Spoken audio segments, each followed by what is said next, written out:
little long on You this. should get into it.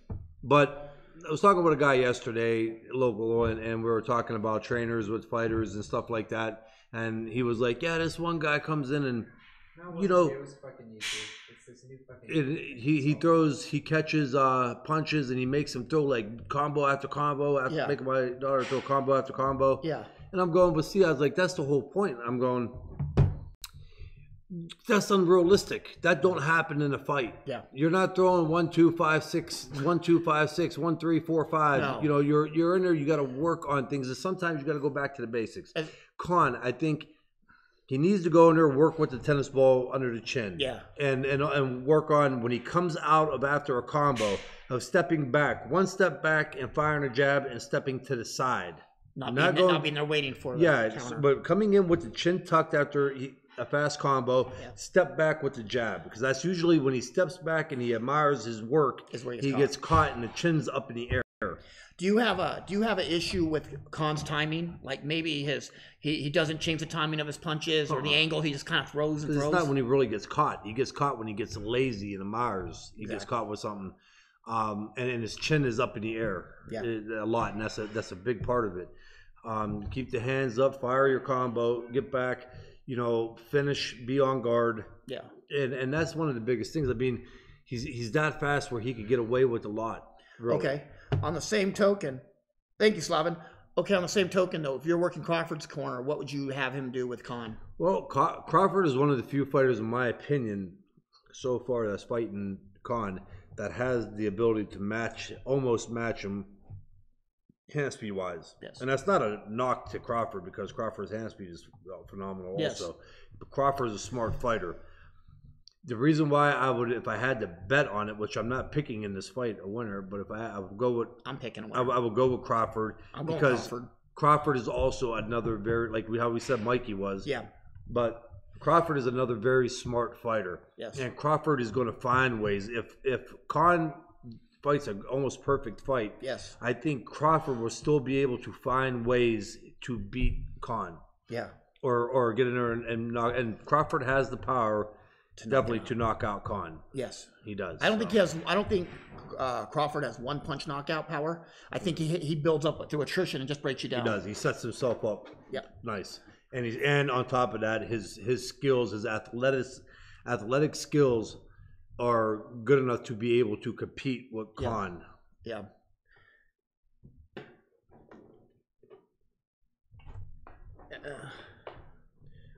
It says, Kendall said, James, you did more than that, man. You served our country. Thank you. And you were not a punk in the amateur, bro. I'm happy to have met up with you in the amateurs. I'm happy to have not met up with you in the amateurs. Why? So you could beat me? Fuck. The dude, he had 200 and something fights. Fuck, man. I didn't want to meet up with Kendall. I didn't want to meet up with How many nationals did you win? Yeah, how many nationals did you win, Kendall? He had like 230 amateur fights, 240 amateur fights, man. I see those magazines. Remember the magazines, the USA Boxing? They would come out quarterly. I was like a sophomore sitting in a study hall. Freshman, sophomore, like looking at those all the time. When I made the 6th spot in the issue of 96 with Fernando on the cover, I was fucking stoked, man. I took that. I had that one. Did you? I took that magazine to school and showed everybody. This is the 125-pound division. Yeah. This is me in the 125-pound division. I was in 8th grade. Yeah. What were you fighting at then? 19? 119? 125. Oh, you're the same. You're the same. Same. Okay. The same year I fought. The following year I fought Tiger Allen. Oh, 25. Dude, I fought Tiger. Mm-hmm. Tiger was a beast. I think he might have been better than Rock. Yeah, he was. Rock was a little stronger. Obviously, he was heavier. Yeah. So a weight class higher. Jaime has a good question. He says, "What are your thoughts on Maidana talking about how someone stole $500,000 from him, and apparently the glove scandal with Mayweather? Everyone said it was $1.5 million. However, Maidana says years after it was really $2 million. James Kelly, I remember when that happened. I was there for that fight, and I always remember it being $1.5 million. I can't be 100% sure. I wasn't in the glove negotiations. I just heard from what Robert said at the time, that it was $1.5 million. And if I know Robert Garcia doesn't make shit up. I think I don't know, maybe Kelly disagrees. I think maybe Maidana had too many people in his ear saying that you got robbed for $500,000. It was really $2 million. You know what I mean? But whatever the case was with his manager taking $500,000, I don't know. I wasn't there and I can't speak to it. I don't know much on it at all to even speak on it. But if the managers, but Robert was in the room at that table when Floyd and Leonard Ellerbe said, "We'll give you 1.5 million to change to wear the power locks instead of the Everlast Mexican gloves." Mm-hmm. So I don't know much about it. I can't say Maidana's lying because I don't know. But so in other words, the manager though for Maidana took that money that he was supposed to get. Well, what Maidana's saying is he got robbed for $500,000. You know, that it was supposed to be $2 million he got, but he only got $1.5 million from Floyd. Okay, mm-hmm. But Robert had said that the deal was only $1.5 million, and his manager said it was $1.5 million. But I can't speak on to Maidana's manager, but I can speak on Robert's. I can speak on Robert's integrity, and Robert's not going to lie about that. You know what I mean? Yeah, well, I know. So I don't know. So I don't know. Like I said, it's a tricky thing, and I don't know who's wrong or right. I know Maidana, but I'm not friends with Maidana.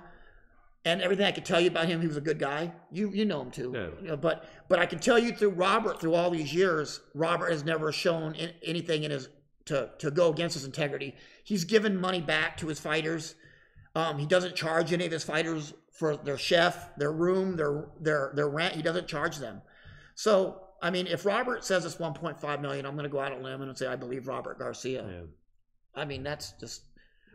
Robert has no skin in the game. He didn't make anything out of it. It was between Maidana and his manager. It's one of those things where nobody would really know besides Robert probably and Maidana. Yeah, Ryan. What had happened was this: when the Maidana and Floyd fight first started, Ernie from Everlast sent a set of gloves to them, and what it is that the fighters try the gloves on, and then they give it to the other team. They can check the gloves too. Mm-hmm.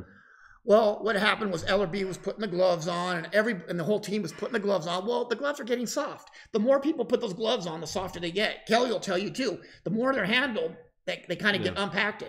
Well, the Everlast Mexican gloves have horsehair in them. So when horsehair gets moved around and gets condensation, it starts getting soft.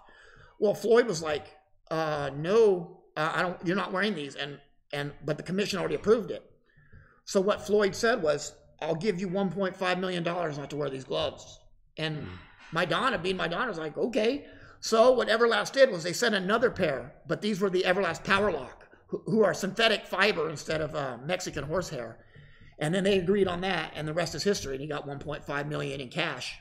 That's a lot. I'm going to be the first to tell you, dude. I would have worn those old Everlast ones you get at Kmart for $1.5 million. And I'm going to be the first to tell you on this. Do they make a little bit of a difference? Yeah, I think more so along the lines of cuts. And Ray saw hard gloves, but if somebody can hit hard, they're going to hit with nothing. They're going to knock you out with anything. And 8 ounce is 8 ounce, 10 ounce is 10 ounce, and if it's going to hurt you more, it's going to be more of the owl effect, like when you get hit in the snout or when you get hit in the eye bone or the body. But if you get hit with the 8 ounce glove and it's a Grant and you get hit right, you're going to sleep. You get hit with 8 ounce winning, you're going to sleep. It don't matter what the fuck. That's what I'm saying. A punch is a punch, but I understand he wanted to lessen some of that horsehair. And maybe he wanted to lessen a chance of getting cut. And that's the thing. Those gloves will cut you. Yeah, so that's the biggest, but I don't know if it's worth $1.5 million. Well, the guy making $100 million, it is. You know, he throws that around. I mean, it's worth it to fucking Maidana. Yeah. But would you change your gloves for $1.5 million? I would have said, "Fuck you." Put the fucking My Pillow sleep pad on there. My Pillow. Two fucking two those little glowworm night lights. Yeah, put them on that motherfucker. It still knocks somebody out. Darren said, "Are you guys doing a pre-fight show at Meet and Greet in New York for the Crawford fight?" Possibly. Yes. Possibly. Yes. We're going to be doing. We will do it. We'll know closer, but we will do a pre-show. Our producer has no choice. He's there with us. Yeah, we will do a pre-show for sure. But I'm sure we'll do a meet. Everything we do is a meet and greet. So I don't care. Nobody wants to meet me. They want to meet Kelly. So yeah. Darren said a kid named Tiger Johnson in the 152 spot right now on national team is a bad boy. I believe it. I mean, a lot of these kids are so good. Johnson, one last farewell fight. Will it happen, Kelly? We're going to probably be making that decision here in the next couple of months. You're pulling weight down. Yeah, coming down. Oscar says, great show. Thanks, Oscar. Ryan says, so Floyd's manager paid. Are you getting into YouTube? No. Floyd's manager did not pay Maidana. Floyd paid Maidana himself. Floyd paid Maidana in cash. It wasn't Floyd's manager. Unless the chat thing is messed up, the broadcasting is messed up. So it's a new YouTube setup. I don't like it. What's CRMC? What's that? What's CRMC? Shout out to Kmart Gloves. What do you think of Danny Jacobs' weight advantage over Canelo? There is no weight advantage, you guys. As long as they both make 160, that's it. Yep. Danny Jacobs is a big guy. And he's right now. They did the month weigh-in. Did you see that? What it comes down to is if he makes 160, he makes 160.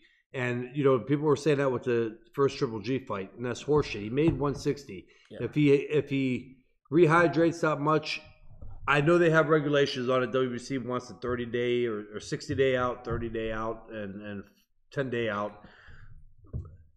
Right. He makes 160. He makes it. You know what? The Canelo, you try to put the weight on too, if need be. I don't think Canelo's complaining either. It's just how it works.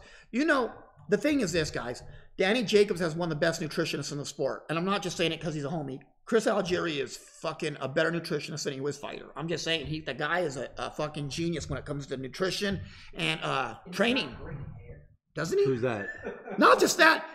Dude, you have to admit though, the outfit, the $3,000 outfit was fucking. I didn't even recognize. I mean, I've always seen. I never met him in person, so I just see boxing photos. But to see him, I mean, he's all dressed up like a GQ fucking model. His hair was all. Yeah. Did you want to smell his hair? I had to ask. I was like, "Who is it?" You're like, he just won a title. He just won a strap. Justin wanted to smell. I wanted to touch it. You want him to cook for you? Maybe a strand of his hair falls in your food. I might have a man crush.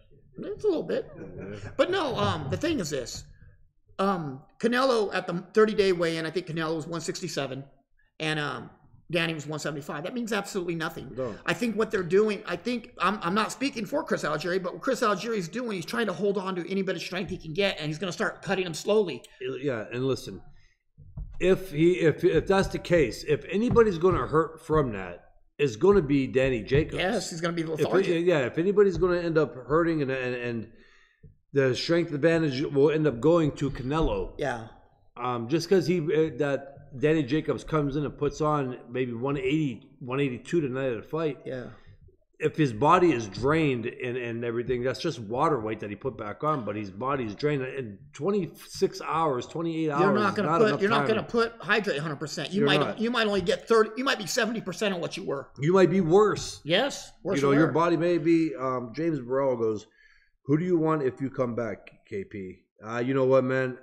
It don't really matter right now. As Kelly's manager, I'm saying Usyk. Yeah, no. that will not be the comeback. As Kelly's manager. Yeah, that will not. You just called me Cameron James Dominguez Duncan. Hey. No, you need to go into heavyweight right now. If I was only out 3 years. Deontay motherfucking Wilder. You comment Mikey Hearn put on the mountain sparring. Oh, yeah. Dude, that big motherfucker. Or was that Hafthor? Was that it was that was Wild. The mountain. Brian Shaw. Yeah. He looked bad, dude. Dude, he's terrible. You should go rock him. Oh, dude, I would fucking. They should put that on. I would rock him. Yeah. Put that on. Kelly says, "How do you think you would match up with Triple G?" Omar Moon asked this question. Honestly, I think it would have been a really good fight. Triple G's dare to be hit. I think he's small, man. For you, he is, and my punch output. You know, he wouldn't. Triple G uses his strength and he sets the tempo of the fight and his power, and he gets people afraid. And it's kind of like the Mike Tyson effect when Mike Tyson was. People were scared before they got in the ring. They were scared before, you know, just like with Danny Jacobs. Danny Jacobs fought that fight kind of scared until he got dropped, dude. And you know, with me, that wouldn't have been the case. You remember that in the amateurs, though? You remember that being scared before you got in there because you heard that guy could punch? Exactly. My thing was, you know, like, what would he have done with? It's not what I would have done with Triple G. I think the big question is, what would Triple G have done with me? A 6'2", very hard puncher who throws 80 punches high 80s to low 90s punches around. Some rounds 100 punches. Who could take a shot too? So when Triple G hits me, I'm not going to retreat and go backwards or to the side and hug. I'm going to fire back 6 or 7 hard shots myself. My biggest knock on Triple G is he can't fight backwards. And people are going to get mad. I know I don't know what the fuck I'm talking about. But listen, guys, go back on any big fight where Triple G's been backed up, okay? Go back to Canelo where he's been backed up. He cannot fight backing up. Yeah. And that's a common thing with big punchers that are not boxers. But a lot of big punchers cannot fight backing up. You had Miranda who could not fight backing up. But here's the big thing that happens with every era of boxing. Yes. People forget. That's the big thing. Like, it's kind of always like, what have you done now? And people see the fights and see guys like Triple G. Yeah. And then 10 years from now, Triple G won't be. There'll be a new breed of middleweights, and everybody will be like, oh, Triple G wouldn't stand a chance. The only eras like the Sugar Ray Leonard, the Marvin Hagler, because they were at the right time where they're cemented in history and they're not going to ever go nowhere. And your guys who are in their late 40s to 60s right now. Hey, Alicia. That's their era. Yeah. And they're going to say, no matter who you have, if you have a guy coming up right now, 75-0, 75 He's not knockouts, as good. He would not have beat them guys. Well, did you see the article that came out where, I think it was the Ring magazine. They said that Canelo might be the greatest middleweight since as good as Sugar Ray Robinson. People lost their fucking minds. They cannot fathom the fact that, or Canelo might be as good as Sugar Ray Robinson. Why not? I don't know. I don't know. But people can't get out of that fact. It's not out of the question at all. Why? Because Robinson fought 202 fights and 130 of them were guys that were out of a bar. I mean, I'm not taking nothing from Sugar Ray Robinson. He was a great fighter, one of the greatest. But what's to say that Canelo or Triple G or one of these guys from this generation can't be that? Bernard Hopkins. Me or Taylor. Right? Fuck Sergio Martinez. Yeah. You people, but it doesn't matter. The generation before is always better than the generation now. It is, and that's what I'm saying. It's going to be hard to beat. Ricardo says, what do you think about Golden Boy Ryan Garcia hype? I think Virgil Ortiz is a more skillful fighter than Ryan. I can't argue with that either, Ricardo. Virgil kind of got the whole package, but Ryan Garcia, he looked better in his last fight. He's getting better. And I think Ryan Garcia, he's going to become a world champion one way or another. If they have to strip somebody and put the title on a shitty guy for him to beat, they will do it. But it's part of boxing. Yes. I mean, so if he's a hype job, just say he is, which everybody likes to say that about everybody anymore. Everybody's a hype job. If he's a hype job, but you know, it makes it interesting. And the boxing fans know that they're going to watch him fight a Virgil Ortiz, or if he wins a world title, you know. Yeah. Or a dream matchup, or like Gervonta Davis or something. One of those. Yeah. So. Hey, KT Boxing Talk, talking about Jacobs, Kelly said, they know what they're doing. Jacobs has never missed weight. Hey, I want to give this guy a shout out. KT, this guy's one of the new guys on the scene, and he really knows his boxing. He's been sharing our show, too, as well. Mm-hmm. But he's coming out. He's going to start doing his own show and stuff, and I just want to give him a shout out. He's actually one of the few guys that's unbiased. Do you know what I mean? Yeah. He doesn't have a, what do you call it? Oh, you don't have a dog in the hunt. You know what I mean? He's actually not saying, I like this fighter because he's this color, or this guy from here. Yeah. I wish good luck, too. So, hey, follow KT Boxing Talk, guys. Get back on the bare knuckle that you did at the strikeout meeting. Dan was back on watching, but YouTube missed the first couple of minutes. Okay. It was messed up. Dan was asking the same question again. I just didn't want to look at because nobody on YouTube got to hear your bare knuckle. Artem Lobov. That was the fight, the bare knuckle one that you watched. Yeah, it was really good. Jaime says, if you guys could speak on it, what were your thoughts of the Shakur Stevenson video coming out the week before? Hey, we speak on everything. We don't give a fuck what anybody thinks. Yeah. We'll speak on whatever, Jaime. Kelly, what do you think? I'll let you go. Don't even get me started on it. Well, start, Kelly. Start, damn it. Tell us what you think. You know, he'll end up commentating, or he'll end up being shown all over the fight, sitting in the first row, and this will all pass him, and you know, he'll be making side money, doing things, and all that. Well, my thing is this with Shakur. Here's this: people are giving this guy a pass, and they're saying he's a victim. We don't know what transpired. My thing is, I don't know. We don't know what transpired, but I do know what did transpire. He hit a man from the side. He didn't hit him face to face. He hit a woman on the way of throwing that punch. And then when the man was down, he kept punching him, right? Mm-hmm. Now, even beyond that, people are saying, man, look at that guy's technique. What? He fell face first throwing a 1-2. He hit a woman by accident. And not to say, you know, I don't know what transpired. I'm not even speaking on that. I'm saying is, if you are a championship level contender or prospect, conduct yourself like one. You don't need to get yourself in these situations. And it's not just him. It's not him. It's I mean, we can go on and on. We can say Broner, Gervonta's had his moments. Kovalev's been a fucking idiot himself. Yeah. Kovalev beating the shit out of some woman, apparently. Waiting for somebody to say, how about you, Kelly? Kelly? No. But you've never beat a woman. You've never beat somebody up in the street. The thing is this. You didn't get caught. Kelly didn't get video. They didn't have video when Kelly was doing it. Wasn't grabbing women's crotches and knocking people out of Not one that didn't ask for it. Not one that didn't ask for it, though, right? And but what I'm saying is this: if you're in that position where you are making hundreds of thousands of dollars and possibly millions of dollars soon, conduct yourself like a professional. You don't have to be in that situation. How many times, Kelly? Let's talk about this. When we were in Dallas, not this time, but the last time, right? Remember we were at the pool and those guys were wanting to start some shit. You remember that? How many dudes were in that pool? 7.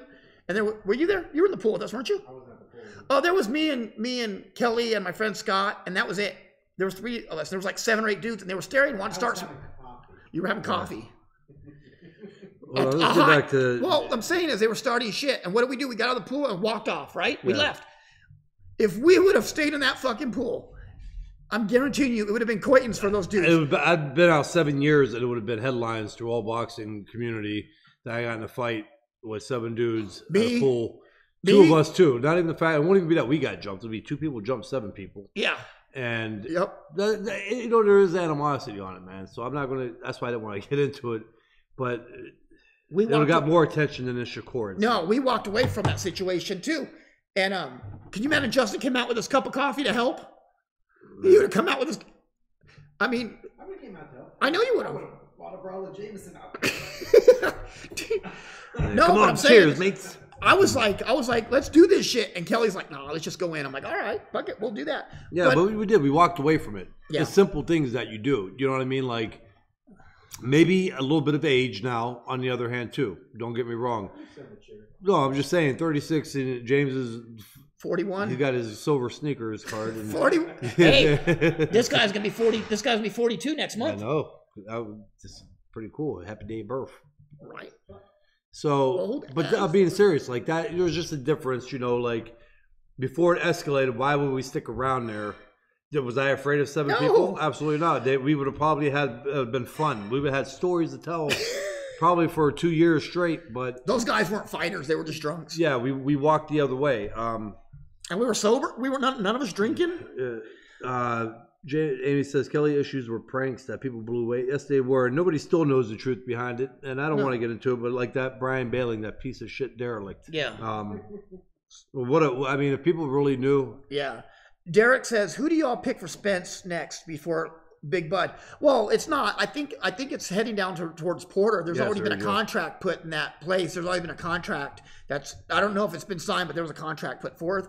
I think what we're going to see, guys, is you're going to see Sean Porter and Errol Spence here, and you're going to see Manny Pacquiao and Keith Thurman. That's what we're going to be seeing next. Speaking of Porter, we might get him on the show. We're going to try to get him on the show for next week. And also Adrian Granado soon too, right? Before his fight with Danny Garcia. Damon, what do you think about Paulie slapping Old Boy, which goes into the next one with Dano? I don't think Malignaggi is even going to go through with fighting in the BKFC in June. I wouldn't put it past him. I would not past him. Paulie is not scared. He's not. And I don't know what he has to benefit. Listen, Paulie's making good money doing a lot of other things outside of the boxing ring. Yeah. So if he's saying that he's coming back, Paulie's not doing it for hype or money or anything. He don't need it.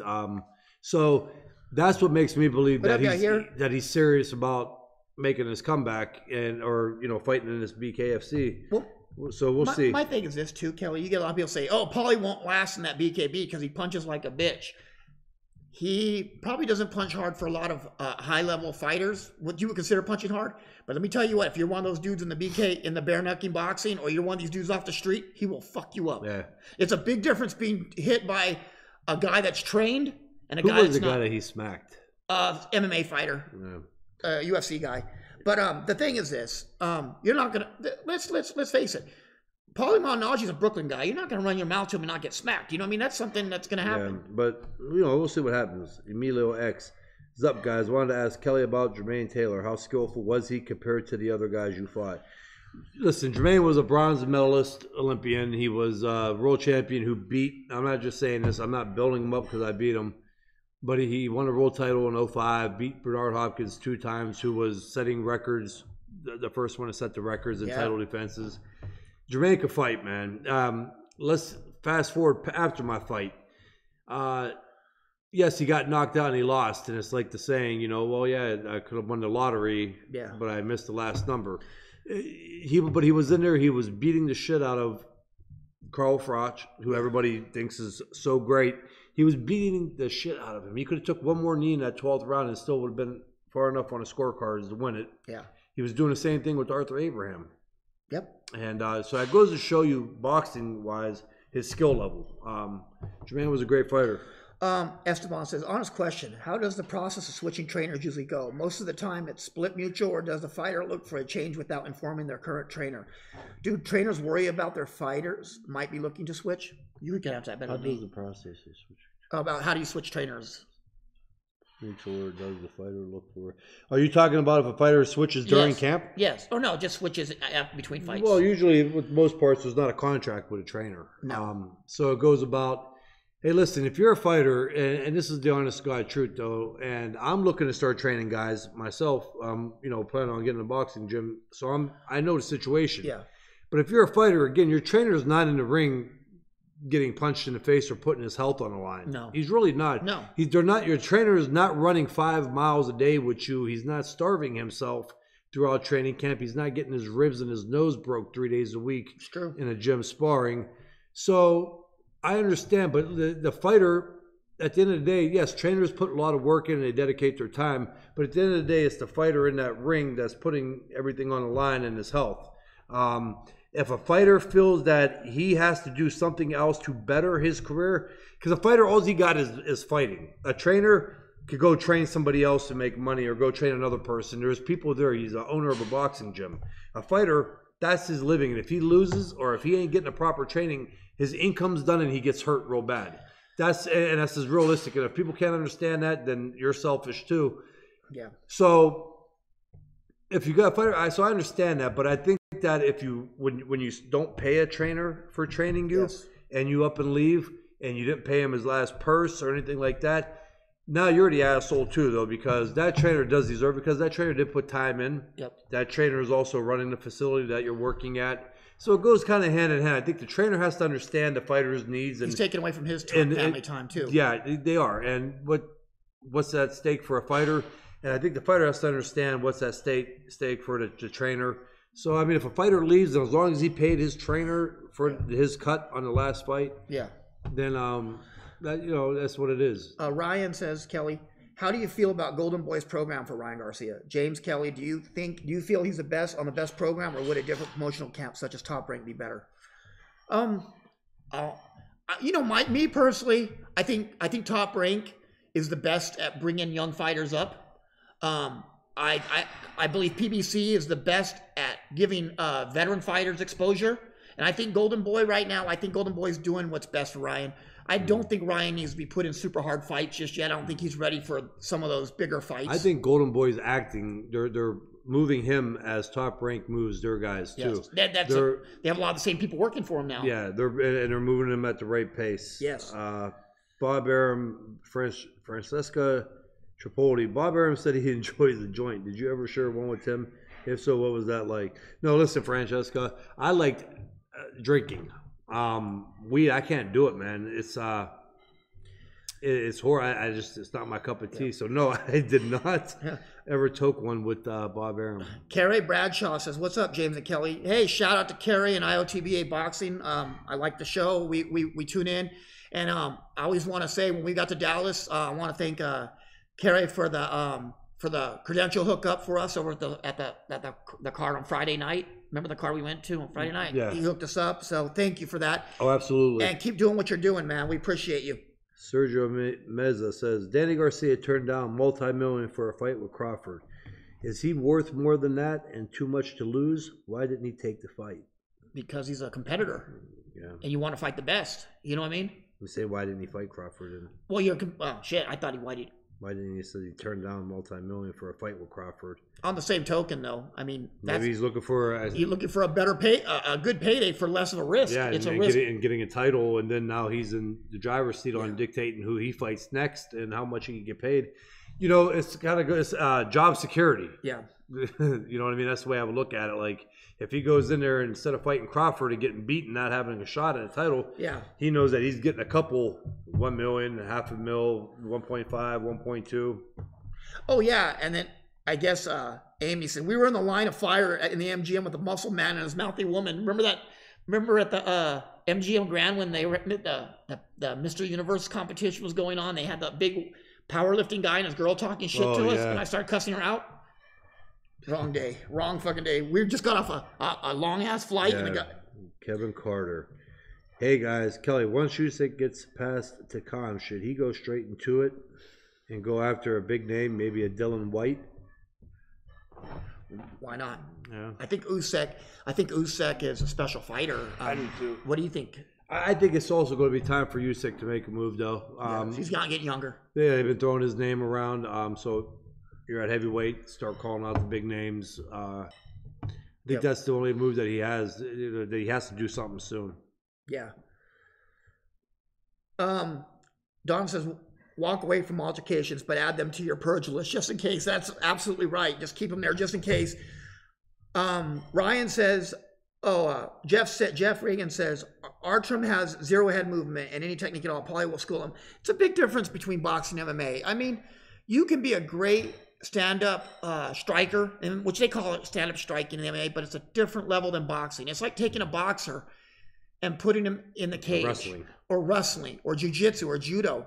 You're basically at that point, you're a goldfish in the ocean at that point. And I've done both. I boxed at a high level in the amateurs. I boxed, and I've done jiu-jitsu. And I'm telling you, I was a goldfish in a big pond, and no amount of the boxing in the world could help me because that's not what we do. But I take those same guys and I put them in the ring with me, and they were getting fucked up. Yeah. And it's a different world, guys. It is. Esteban says, Ryan says, I told someone this last night. This dude was talking shit about Paulie's power, and I suggest he get in touch with Malnaji and tell him how he is weak and want to feel his power. But that's what you're gonna have. You can't argue this with people, because if it's like watching like a TV show about doctors and get on and tell them how brain surgery works. You don't know unless you've ever done it. You know what I mean? There's no way. A lot of these guys, they sit on the couch, they've never been punched in the face, they've never hit nobody in the face. It's a different world being hit by a guy that knows how to throw a punch. Yeah. Francesco, can you give us boxing fans a little insight into what Bob Arum is like to speak with, to get to know? Yeah, listen, Bob Arum, he's no. Bob. I start thinking of the story. Bob Arum's cool as hell, man. Honestly, he is. He's not cocky. He don't walk past you when you're with Bob Arum. But he's always strict too. Like after a fight, he don't want his guys acting like jackaloons or crazy or whatever else after a fight. No, he goes about himself, man. He's a businessman, and that's the difference. You know, the one thing I can say about Bob Arum, Kelly, is this: he never forgets anybody. Have you ever noticed? He'll remember you. Like we saw him last year, and then we saw him the time before this last fight we were at, not the one before this one. And he said he didn't remember my name, but he goes, "Hey, how are you? You do the show with Kelly." I don't know if Lee told him, but he remembered it. You know what I mean? I was like, "Ah, fuck, that's awesome." But like I said, hey, on the same token, I want to congratulate Lee Samuels for his induction in the Boxing Hall of Fame. He's one of the true good guys in the sport, Lee Samuels is, and I just wanted to congratulate him. That's huge, you know. Cool. And Kelly, still thinking about coming back at cruiserweight? Yeah, that's probably, if I do come back, that's going to be the weight class. Yeah. Tifimo wants Mikey Garcia belt this year. You think Mikey will vacate the belt? Tiafimo needs to pick his battles on that one. What Errol did to Mikey is not what Tiafimo would do to him. Yeah, I think again, we already talked about Tiafimo. I mean, he's great. He's a great fighter, but he's young. You know, let him mature. I don't know what the rush is anymore. I know a lot of these guys. The new thing in boxing is these young guys coming up and they're jumping into title fights and everything else. But listen, eventually that's going to come to an end. There's a reason why for years promoters were bringing their guys up slow, and Top Rank still does it, but I think Tifo, yeah, he's definitely going to be a world champion. He's a great fighter. He's a nice person. But for what reason right now to fight Mikey Garcia or somebody like that? Or Lomachenko. But the thing is this, we just talked about the goldfish in the ocean. That's what it'd be like for Teofimo to get in with one of those guys right now. Man, I mean, he's young. You need to get your time in and get experience. He's going to be a world champion. He's going to be a world champion. He'll fight for some time, and if he's not, he's going to be in the hunt for it back and forth. He's that good. I mean, the kid is he's a complete package. He really is, and we're not just saying that. The kid can fight, so move slow. Slavin says, I don't think you can compare Canelo to Robinson. If Canelo had knocked out Golovkin and beaten Floyd, maybe then. But but Robinson lost to Randy Turpin too, right? I mean, people lose. I don't know. I don't know how to compare him because you know what? I'll be honest. I know very little about. I've seen about as many Ray Robinson fights as you motherfuckers have. Yeah. All these guys get on here and you see grainy old footage from the 1940s and 1930s and think that this guy was amazing. I'm telling you who I see now, and it's not his level of competition. It's what he does. It makes him special. But I don't even. Okay, even if you say that Sugar Ray Robinson was better than Canelo, that's cool. Yeah. Okay, we're not arguing that, but to say that you can't compare him to him, I think that's crazy. You know, that's you can compare Canelo. It's up there. It wouldn't have been a walkthrough wipeout. Slavin says Jacobs can beat Canelo. He absolutely can. Jacobs is a great fighter. Mm-hmm. Do I think he beats him? No. I think Canelo is.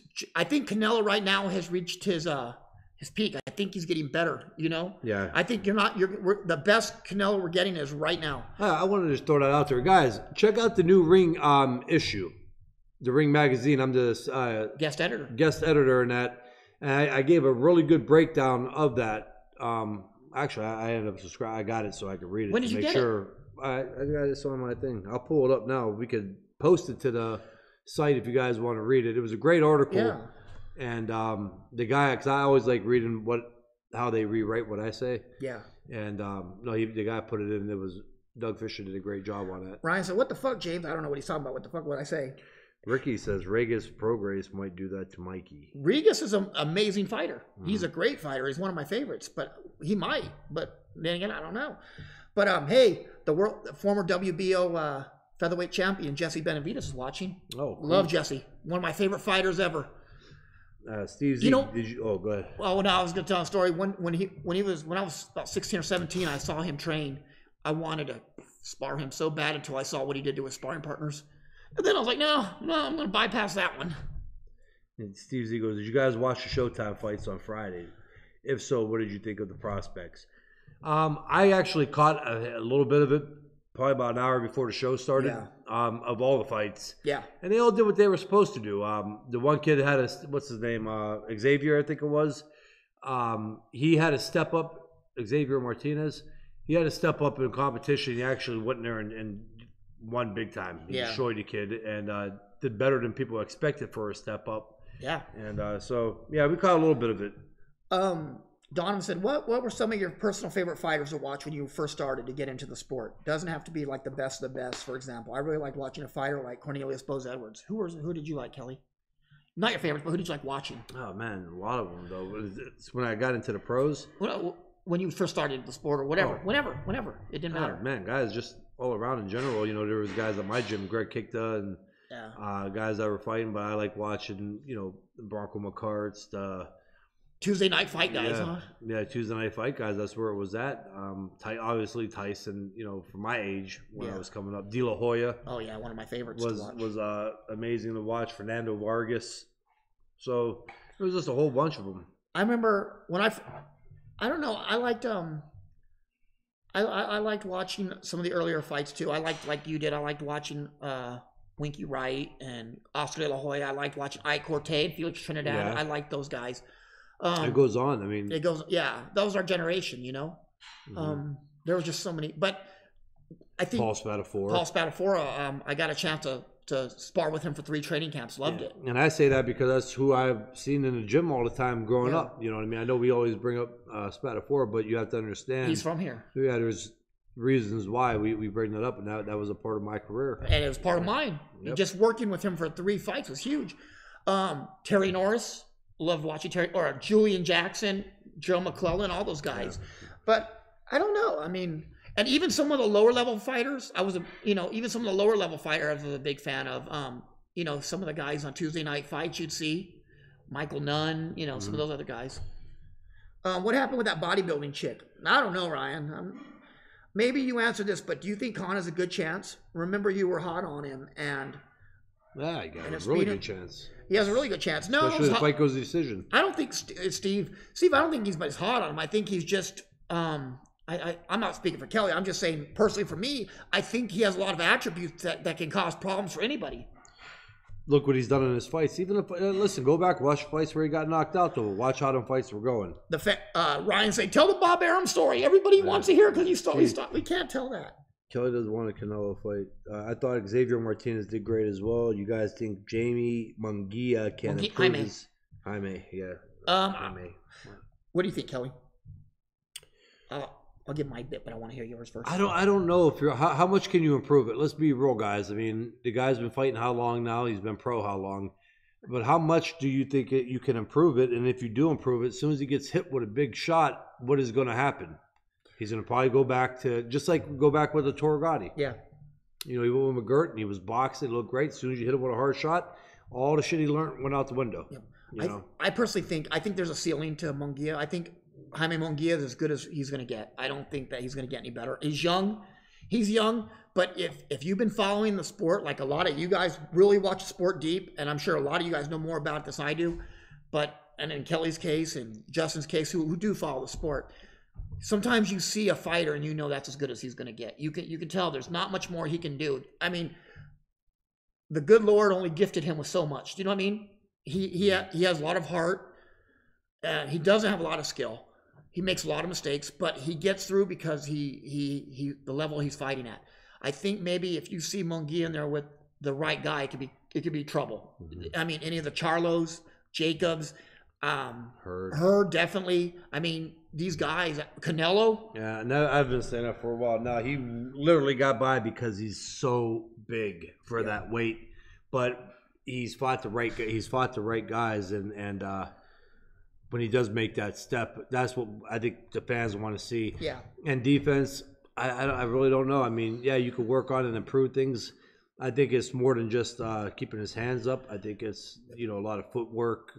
Not talking about making him move or be a dancer. I'm just talking about different angles. Using his shoulders and his arms and his elbows to block. Things like that. But again, he's so programmed the way he is now that is so far along in his career that it's going to take more than one training camp or two training camps. He's going to have to be torn down from the beginning and rebuilt. Yeah. Jaime says, Kelly, you have only two losses. You have lost twice in your whole career. But I remember when I ordered the fight against Hopkins. I remember literally after 12th round, you and Hopkins embraced each other, and he had a long discussion with you in the middle of the ring. Do you remember what he said? Yeah, just keep your head up. You can be a great champ, and don't let this fight. You should have pulled a Broner and said, "What the fuck you mean? I won." What the fuck you mean? I won this shit. What fight did you watch? Yeah, fucking robbed. I got fucking robbed, and had Jack jumping up and down yelling too. Yeah. Stop the fucking fight. Richard Pavlik, Mayorga got knocked out by a guy making his debut last night. Who did? Mayorga. Oh, well, yeah. He should be. 50, what is he, 52? Yeah.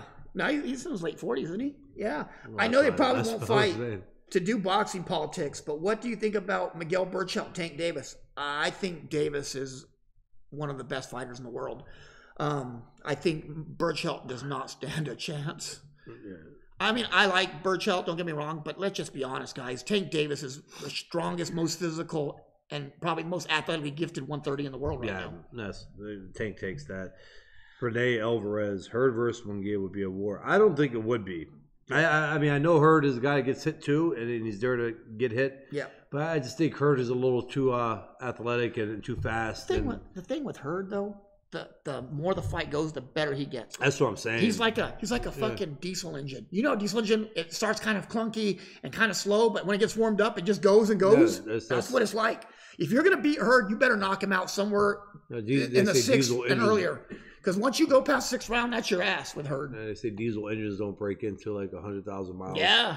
So that's like Munguia, like he ain't getting warm until the 8th round. Yeah, and by that time, Hurd's already worn your ass out. That's what I mean. And Virgil says, "What's up? What's up, Virgil Ortiz?" I want to say this: the father of Virgil Ortiz Jr., great fighter. I'm so high on Virgil Ortiz Jr. I think he's the best prospect. Him and Teofimo are neck and neck as the best prospects in the world right now. I'm gonna take Virgil because I like Virgil and I like Teofimo too, but I know Virgil better. And Teofimo don't send us shirts. Virgil does. Yeah, I do. We need more, Virgil. See, Virgil's gonna be like, "Motherfuckers, I sent you 4." Yeah. No, we did. Well, I got 1. You got 2. No. Yeah, sir. Virgil. The first set he sent us. Remember that? You got that, and you got the second one. No. You got 2. Yes, you do. No, and I got did 2. Not. You do. James got 3. No, I do not. Our producer don't even get 1. I'll give you one of mine. How's that? They always forget. Well, because you don't talk enough. Kendall says, "What I love is that you guys give a boxing post firsthand and not some opinion that some armchair quarterback type fans have." Armchair boxer, Kendall. No, but you know what? Kendall's right. Yes. We try to put our experiences there. I appreciate Kendall. And hey, what was your record in the amateurs? Kelly, want to know, and how many national titles did you win? If it's more than 4. I see them all the time in all the magazines. Oh my God, man. Kendall, yeah. And then his cousin was a Olympian, 88 Olympian. NSA, we're good friends with him. Yep, NSA. You can compare Canelo to Robinson, but he isn't as good as Sugar. Kendall even came into Austintown, Ohio. Yep, he did. We had dinner with him. We did. And his beautiful wife. Are we allowed to say his wife's beautiful? Yeah. Renee said Virgil Ortiz has great taste in music. Yeah, he comes out to Metallica and fucking... Yes. Oh, dude, Slipknot. What the fuck happened there? Oh, you know what I heard about that? They fired... Actually, Big A. Ron it was a good insight. He said it was a April Fool's prank. Was it? That they were still together. That was because that was kind of like the whole deal behind it. Yeah. And then they did it on April Fool's. Okay. But so, yeah, the lawsuit was still real, but I think they just lost the drummer. He said you can compare Canelo. They brought back the old drummer. He said you can compare. They got the original. Yeah. They got rid of Max Weinberg and brought in the original Joey Jordison. I guess so. Yeah. Not bad, but Weinberg is good too. Mm-hmm. But you can compare Canelo to Robinson, but he isn't as good as Sugar. That's fine. I mean, that's what this is, guys. You guys have that right to agree, disagree. I'm not going to argue with that. Sugar Ray Robinson is one of the greatest ever. But I think, Canelo's career is not done yet, and we'll see what happens. Canelo learned a lot from the Mayweather fight. Oh, Alex Ayala said that. He stepped up his game. I don't see anyone beating him right now. His defense and odd offense improved a lot from his life. I agree. I think he's gotten better. Again, as I said in the Ring Magazine article, it's not out of the question for Danny Jacobs to win this fight. No. Who am I going with? I'm going with Canelo. But Danny Jacobs is a great fighter. He is fantastic. Just really skilled and talented. And like I said in the article, but the only issue with Danny Jacobs is that it seems like he loses focus. Like his mind's off somewhere else throughout the fight. And he has that issue, and it happened in a lot of fights. And I don't know what could happen in training to where he don't. I think the one thing that could really help turn the fight around for Jacobs is if he gets dropped in the 4th round or 5th round. You know, maybe that'll light a fire under his ass. Yeah. If Danny Jacobs fought the way he knows how to fight, for at least 9 rounds out of 12, he can win. He can win the fight. Roger says, "I hate your shirt, James, but you look sexy." We're gonna take Mongia out. By the way, before we go out, Roger Romo's fighter, Patrick Teixeira, is fighting next week in Mexico, April 13th on DAZN. Oh, yeah? He's fighting on DAZN. Sweet. So, guys, tune in to DAZN next week. Roger's going to be there with his fighter, Patrick Teixeira. He's 25-1, I believe. We'll post it. Yeah, he's 25-1, and kid's really good. He's going to – I see him Roger's doing big doing things. his thing, man. Roger, man, you know what? Roger has quickly came out. He came out of the gate fast, and he's quickly becoming one of the more respected trainers in the sport. He is. You had Teddy Atlas talking about. Do you remember that one where he talked about when he had to stop a fight? Yeah, I mean, he works. He does his thing. He's good. He's good with the fighters. He knows what he's talking about. Awesome. What you were talking about is trainers don't diet with their fighters and they don't run. Roger is one of the very few that will. Roger cuts weight with his fighter and he runs with his fighter. He trains. He spars with his fighter. I know.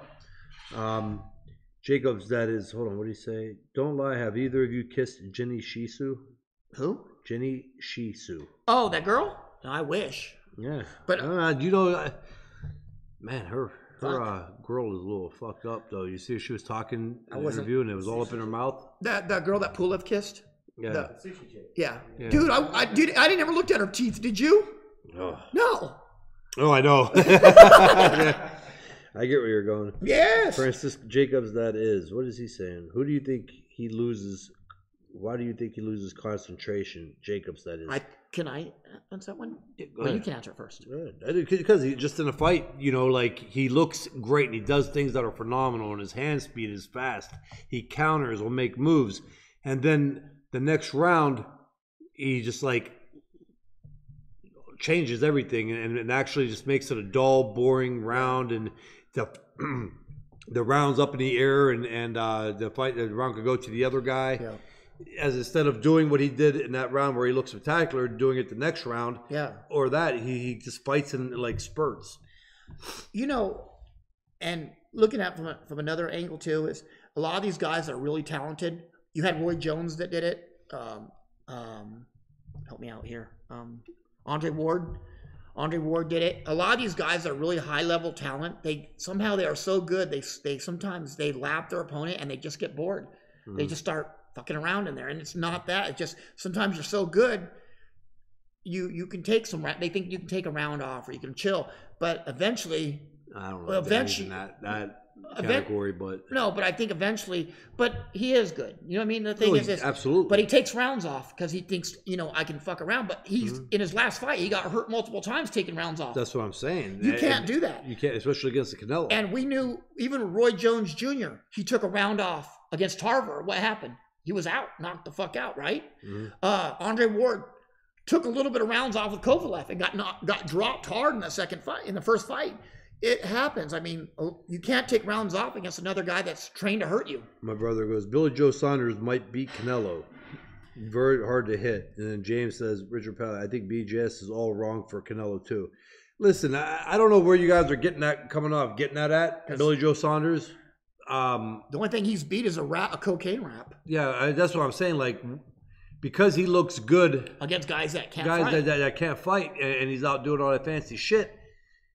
Let's see what happens when he fights a guy like Jacobs or even Charlo at middleweight.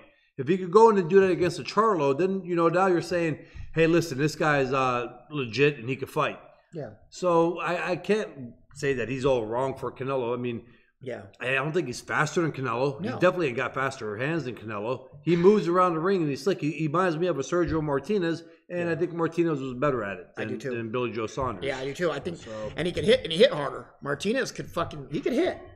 Do you think Anthony Yarde is going to step up and finally face Crusher this year? He was offered the fight last year and declined. You know what? That would probably the best thing to do is wait for Crusher to get a little older. But I think Crusher had wanted to call out Bivol. I think he needs to chill on that. I think Bivol is going to be at 68, and he's going to be a force to be reckoned with at 68. KT says, against elite level, Mungi will get hit all night. I agree with that. I can't argue with that. Exactly.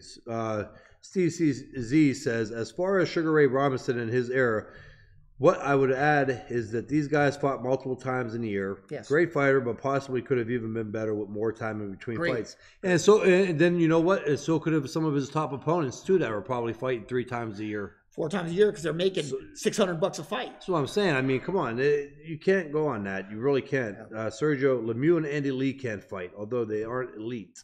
No, they're... I didn't... Who, Sergio Martinez wasn't elite? No, Sergio Meza said Lemieux and Andy Lee. No, they're not. But the way they promote these guys is they know they're not elite, but they fill seats, and they'll give you your money's worth, and sometimes that's enough. Yeah, and he said Billy Joe Saunders looked great against Lemieux. Come on, Lemieux has not beat any top guys though. He really hasn't. So Rubio fucked him, destroyed that. Rubio was the first one to beat him. The Rubio guys that. Yeah, yours truly beat the shit out of for 8 rounds. Yeah. Before that, beat the shit out of Rubio too. Kelly didn't win because he didn't have the entire hood rooting for him like Broner did. Who said that? Donovan. Huh. You could have told B-Hop, what the fuck are you talking about? I won this. What fight did you watch? Yeah. Joey Spencer's a kid. I like Joey Spencer. I do. As a quick question, how do you improve punching power in your weaker hand if possible? I'll let Kelly answer, and I'll answer the way I know how. For punching power, either you got it or you not. It's either in the cradle or you don't got it. But if you want to improve in just that weaker hand of yours, what I would do is, whatever hand that is, tie the opposite hand up and just punch with that hand. Or just use it more, concentrate on using it more in training. Awesome. True. And learn how, that's the whole point. You learn how to utilize that hand for your strong hand. And you learn how to set up the strong hand with that hand. And you make that weak hand. Yep. You turn it into a weapon. True. Well, I've watched Esteban's boxing videos. I watch his training videos. And I'll tell you, from what I've seen, you need to start utilizing your hips more. You need to turn your hip over with the punch, because you're not. You're just kind of throwing arm punches. That's why you're not really showing any power there. But that hip needs to fall through with your hand at the same time. It needs to flow. And the power doesn't come from your arms. It comes from your hips, your legs, and your back. Everything kind of just follows through. Torque.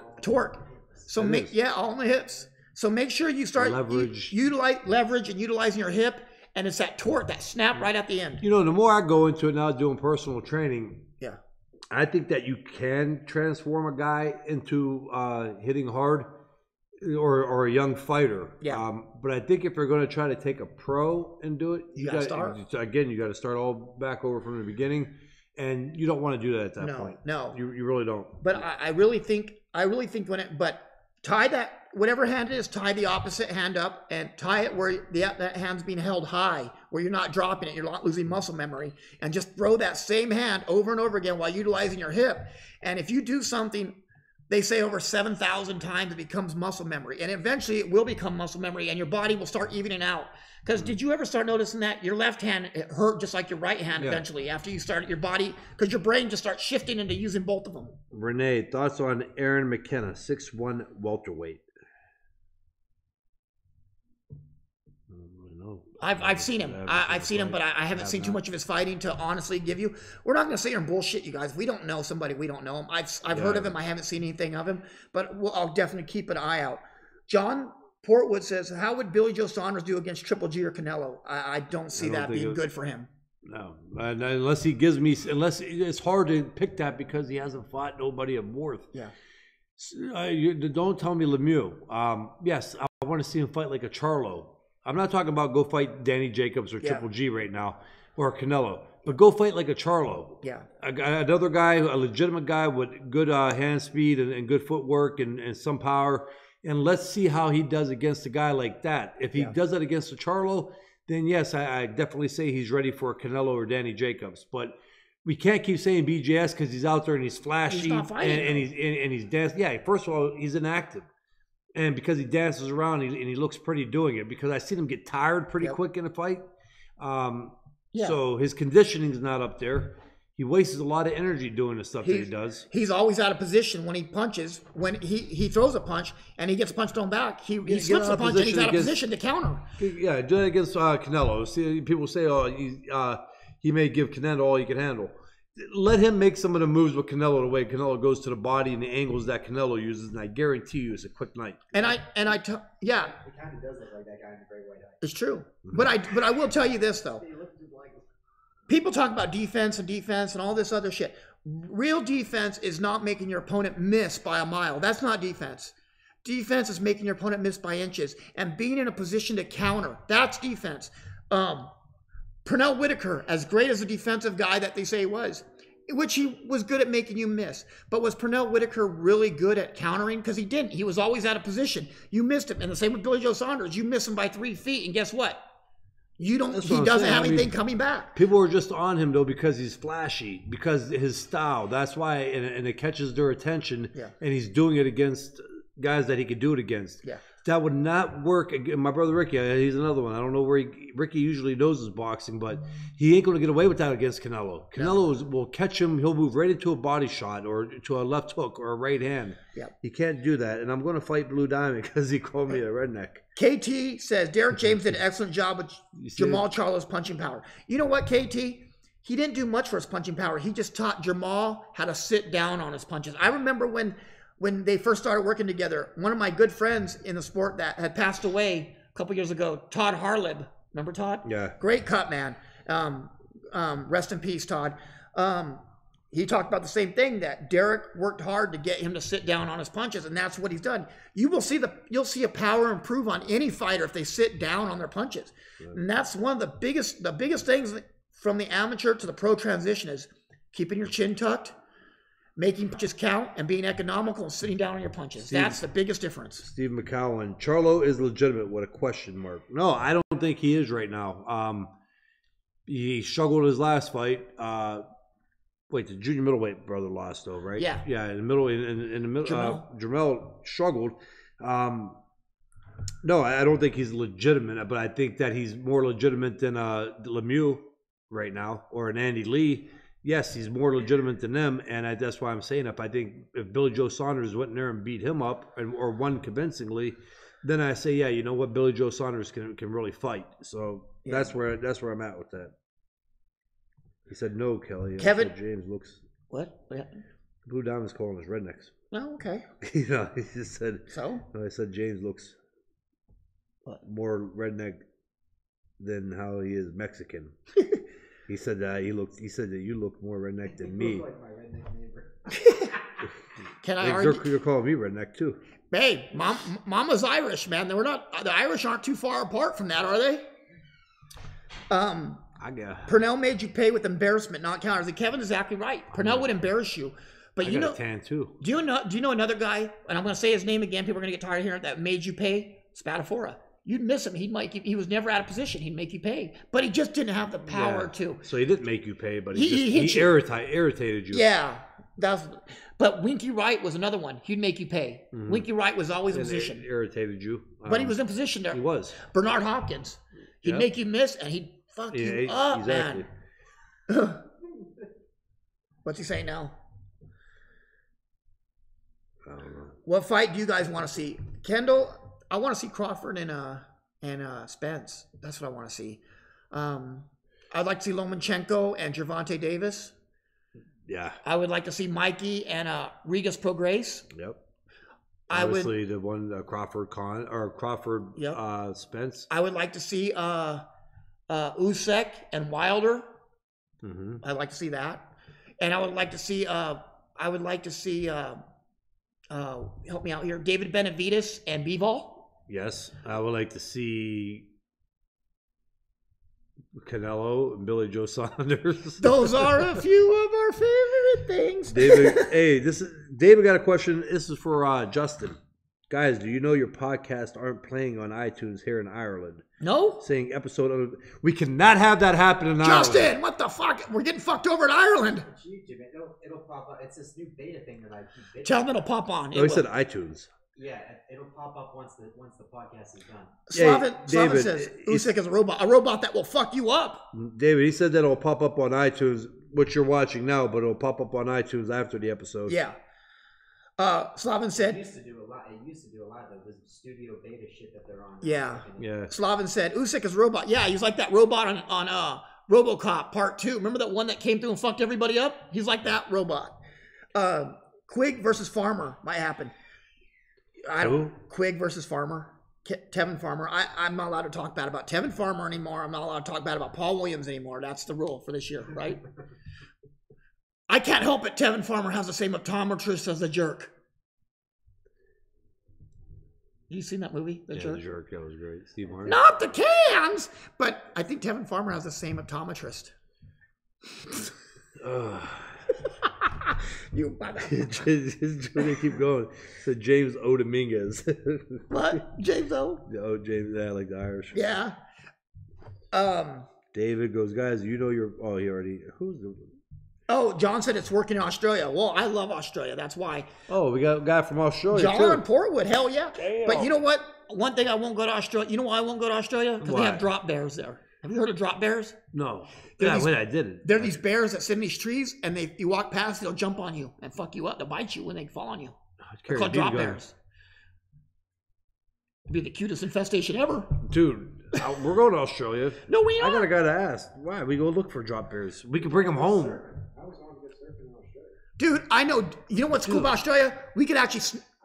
No, but I'll tell you one thing about that. We could snowboard right down to the beach and go and surf. Let's have fun real quick before we get off, okay? Because we can't be all boxing all the time. How about if we got some of them drop bears and just got them for people we don't like and put them in trees at their house. What?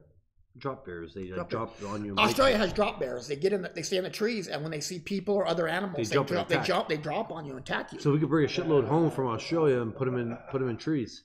You can do it in the summertime, so you at least get 6 months of them attacking. Yeah, I better watch. We know damn well we ain't going to Australia. Kelly goes to Dallas on the airplane and gets antsy. Could you imagine on a 18-hour flight?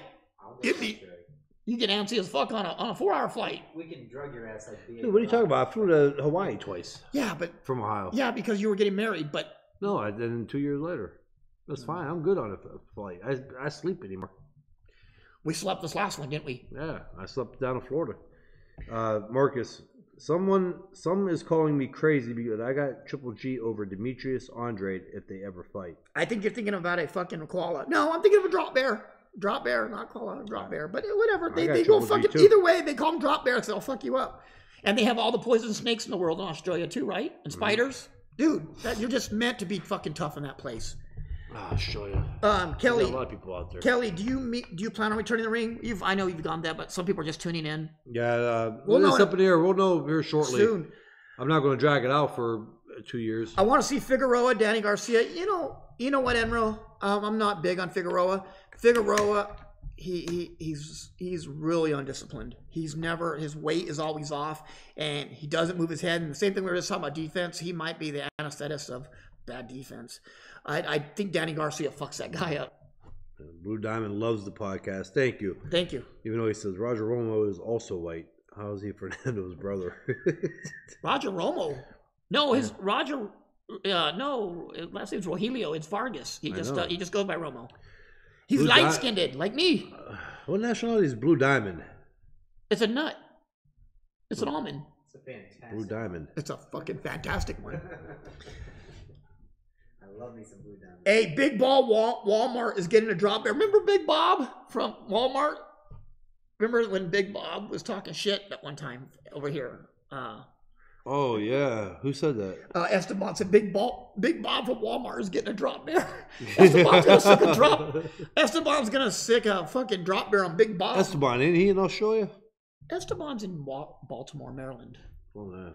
But drop bears in Australia. What the fuck's he talking about? Drop bear? Donovan, fight companion update. What about the zone card on April 26th for Estrada and Roman and Danny Unification? We are doing a fight companion right now. We are just trying to get all our ducks in a row for the fight companion, right? Mm-hmm. I think we will be doing that one, right? The 26th? Well, is that the one we're doing, Kelly? Blue Diamond, he comes up with another one. Yeah, we're going to do the fight companion really soon. Yes, he goes, do you think the PBC puts Mexican fighters at a disadvantage against black fighters? No, absolutely not. Mm-mm. You fight, you can fucking fight. That's it. Matches are made. This weekend? Next weekend in Loma?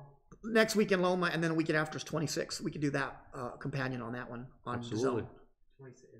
26? Wait, what's Lomachenko fight? 20th. Oh, Lomachenko's the week before. It's this weekend. Lomachenko is. Yeah.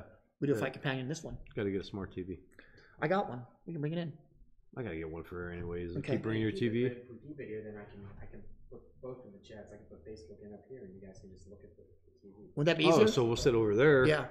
I'll put it on the stand. That'd be perfect. Yeah. That'd be great. Yeah. Vostik or Bivol?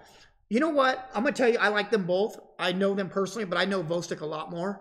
But I'm going to have to go with Bivol against Vostik. I think Bivol is just another level. But I think Bivol's moving now 68. Blue Diamond said, Kelly, I'm Mexican white. I think my grandfather had an Italian ancestry.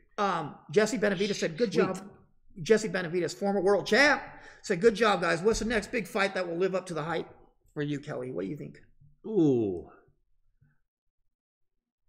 You know what? This Klein Crawford is pretty interesting. I think. That is. I don't know. I mean, I can see Danny Jacobs and Canelo being interesting for a little bit. Yeah. I don't see it being a wipeout or a quick knockout. Yeah. KT said Shields versus Hammer next week, and that's a big one. Clarissa Shields and Hammer. Steven says on Friday. Who do you got in that fight this week? We've never talked. He fights on Friday. Yeah, we've never talked about that. So Shields that's even better. Hold on, real quick. That's even better to do a fight companion because it's Friday night too. All right, we'll do it. Whatever you want to do. Against who now? Clarissa Shields and Christina Hammer. We talked about that last week. Clarissa Shields. I'm gonna go Clarissa. Yeah, I mean, I don't really see it being too competitive. I do. I think Hammer's good, but I think Clarissa Shields is strong, man. Yeah. The one thing, my biggest thing with Clarissa Shields is she's just not amicable. She's just not a nice person. She always has to be an asshole to somebody. She's spitting on someone, spitting on a media guy, telling everybody fuck off. I mean. And then she made the comment that there's no woman alive in boxing that would even be competitive. I call bullshit on that. I think Ann Wolfe would have buried her. Ann Wolfe would have beat the fuck out of her. I'm just saying. I think Ann Wolfe would have beat Clarissa Shields' fucking ass. Well, yeah, absolutely. The thing is, the Hammer. I seen her fight one time. That's why I got to pick Clarissa Shields. But I haven't really seen. Sorry, but I haven't paid much attention to both of them. Hey, it's Ollie. Ollie's on the phone. Hey, guys. Hey, Ollie. I just want to say hi. Roger's daughter, Ollie Polly. Hey, I want to give a shout out. She's the best softball player in the state of California. That's for sure. She has a scholarship offer from Sacramento State. She's awesome. She's awesome. And my little friend. Hey, that's like my little niece, man. Mm-hmm. If anybody fucks with her, they're dead. Dead. Coitons. Don't even Instagram her or you're dead. Coitons. Dead. Like 50 Cent and then the beat. Worse. You two were joking. We're not. No, I'm not fucking joking. Oh, yeah. I mean, okay, well. That's like if anybody, we all got daughters and stuff except for Justin. I know, but you're yeah, well, we're just saying this. We're just joking, guys. Yeah. Coitons. So, do you guys give Kroll a chance against Loma? Anybody had a chance. Anthony Kroll is a good fighter, but Lomachenko is just another level of fighter. You'll get the haters on that. Yeah, but Anthony is.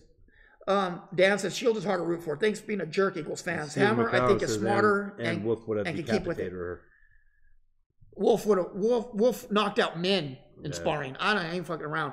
But for Clarissa Shields to say that, I think it was a really disrespectful remark, referring to Ann Wolfe and some of these others. Ann Wolfe was a dog, man, and she trained hard. Well, oh no, Oli says some girl wants to fight me. She better fucking not. Nope, not today. Ain't gonna happen.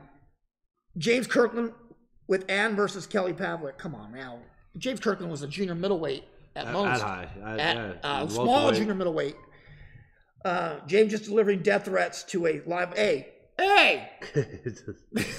Great show, guys. Always appreciate it. Yeah, guys. You know Thanks, what? Steve. We appreciate it. It's all love and stuff, but those girls are family, man. So we look out for them. No, guys, listen. We are way past our time today. We're at 1 hour and 20 minutes. We are, because you guys fought. You guys asked us a bunch of questions. But James Burrow said Loma's an average fighter because he's white. Laugh out loud. Come on, James. You got to be crazy. Who said that? James Burrow. Said he who? put laugh out loud. So said Loma's average fighter because he's white. Yeah. Well, that's how most people see him, though, because he is white, and that's just Loma's not white. Loma is not white. He just colored white. Loma is Mongolian and fucking some kind of Serbian and fucking crazy. No, he ain't got Russian. no Mongolian in him. All the Russians they have Asian in them. All Russians have Asian. Yes, they not that guy, dude. The Mongolians populated Russia back then. We understand that, but he does not got no fucking Mongolian. Yeah, I guarantee he has some shit in him. He has some Asian in him. That's like not every person from Mexico. Not every person has Indian in them. Well, 99% of them do, or they wouldn't be Mexican. That's Mexican. I've read on all that too. I don't care if you know history or not. Thanks, I got Quora and it tells you all that shit. Either they're mixed with. It does. They're mixed with Mayan, Aztec, yeah, Toltec. There's a lot but of they're mixed with them, or they wouldn't be Mexican. There's also they would a lot of Spanish. Yes, there is. Well, that's how the Spaniards mixed. And you can tell by their language from even back hundreds and hundreds of years ago. But they mixed with the Indian population, and that made Mexicans. They all did. That's what makes them Mexican. You might. Badass cartoon back in the day with the City of Gold. Yeah, in Florida. Yeah, we all got that big condor that was like. We might be related to Genghis Khan. No, you are. What the fuck was that show's name? What? What was that show's name? I don't remember. Badass cartoon. Yeah, I remember that. Was it Silverhawks? No, Silverhawks. James, bro, we know you're busting balls, dude. Yeah. No, people that are related to Genghis Khan, they all have a birthmark on them. Did you see? They have a purple birthmark on their hip. They may not, though. What if they didn't? What if they didn't get it, but they still have his... KT said a lot of brothers... Hey, see? Esteban said, yes, all Russians have Asian in us. That's the same. Scratch is a Russian. That's true. I'm not saying, but I mean, when you look at him, you could tell. Mysterious cities. Ryan says Eastern Bloc drop bear. Eastern Bloc drop who? Ryan says Eastern Bloc drop bear. You know what? If you fight pro again, you're gonna have drop bear on your trunks. Just drop bear. I'm gonna have to bring one out on my shoulder. Dude, he'll bite everybody. Hey, a lot of brothers hate to give Loma his credit for he deserves. That's a fact. You know what though, KT? We've said it before. I know, James. That's what we're saying on here. So much boxing, they are so race driven, and some people they're afraid to give credit because of the color of somebody's skin. The only thing I care about is can you fight? If you can fight, that's all that matters to me. I don't understand it, man. Like, if a guy could fight, and if the styles make fights, and if there's a certain matchup, somebody's not racist because they pick a certain person. No, bro, I am Mexican, and I said that Gervonta Davis would fucking beat the shit out of Burchell. You know, it's just the way it works, man. It's just the way it is. I love how when there's no boxing on weekend, you guys extend the show and have a great podcast. Thank you, because you know what? We have you guys ask questions to keep us going. We do, keep us going. It's a great question. Today was supposed to be a 45-minute podcast, and the producer is running really late. Oh shit! Hey guys, before when you got a co-host like James, he will definitely. Shit. He said 45 minutes. I giggled. I know, but hey, before we go though, Orlando Canizales, three-time world champion and boxing Hall of Famer's watching the show. What an honor to have him. What's up, Orlando? Orlando is going to the Hall of Fame this year. You're going too, right? I think so. Yeah, it's gonna be the biggest turnout ever. I'm gonna be in Atlantic City too. Yeah, so. Charlo or Hurd? I'm gonna take Hurd, but yeah, I think I think it's an honor having Orlando Canizales, and he's one of my favorite fighters of all time. He was Lomachenko before there was Lomachenko. Yep. So hey guys, great show. Tune in next week. What do they have to do, Kelly? Don't you say drop bear. Just tune in. What else? They gotta do something else to send us a drop bear. A drop bear from Russia? No, it's not from. We want a drop bear. I get a video of it. Get a drop bear. But subscribe, like. Hold on. We might extend it for 2 minutes. He wants to get a drop bear picture. Get a drop bear picture.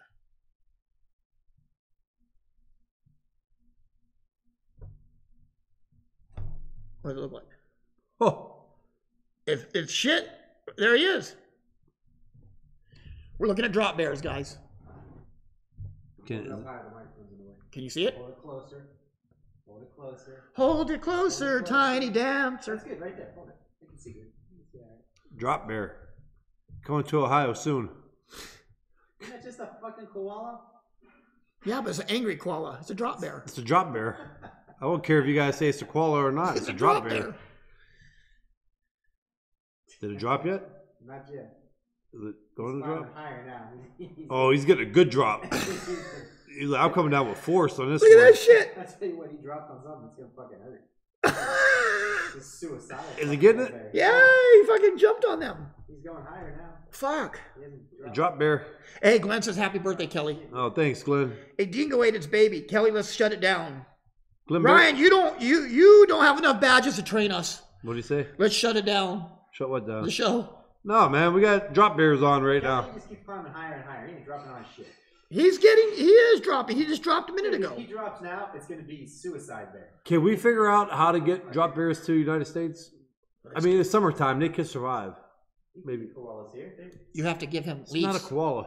You have to give him leaves. We gotta give. So in other words, we gotta get a koala bear and give it rabies. Oh, you gotta have an exotic animal license. Okay, that's fair enough. And we're done. I used to know a guy in Cleveland that had a koala. His name was Gumnut. So do you have to give this koala rabies? You have to give him. You have to give him leaves and stuff to eat.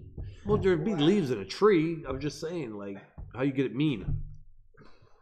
Give it rabies? Poke on it, poke at it and shit. Pick on it. Shoot it with a BB gun. Put a stick in his asshole. Yeah. We'll ask Michael Vick how he made his pit bulls. Yeah. We'll go that route. Michael Vick gave him gunpowder or cayenne pepper. He sprayed him with mace. All right, guys.